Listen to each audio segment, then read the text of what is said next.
ইংরেজি ক্লাসে অর্ণব পুরো ক্লাসের সামনে অপমানিত হলো। কেন বলো তো? তার কারণ তার টিচার তাকে জিজ্ঞাসা করেছিল, what do you want to become? আর উত্তরে সে কি বলেছিল জানো? I wants to become a teacher.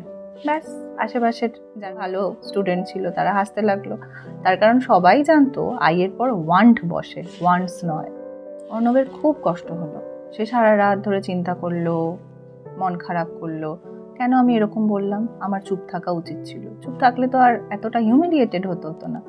কিন্তু তার সাথে সাথে সে এটাও বন করলো, আমি নিজেকে প্রমাণ করেই ছাড়বো।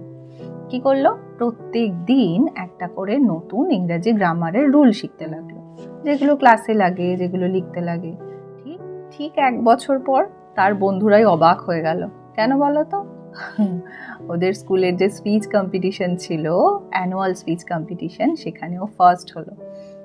যারা হেসেছিল সেদিন, তারা তারপর থেকে ওর কাছে বিভিন্ন রকম সাজেশন নিতে আসতো কিভাবে নিজেকে ফ্লুয়েন্ট করা যায়। এই কারণেই বলা হয়, broken English is better than silent fear. আজকে কি বুঝলাম? আই এর পরে ওয়ান্টস বসে না। ওয়ান্টস বসে মানে ভার্বের সাথে এস বা এস যুক্ত হয় তখন, যখন সামনের সাবজেক্টটি থার্ড পারসন সিঙ্গুলার নাম্বার হয়।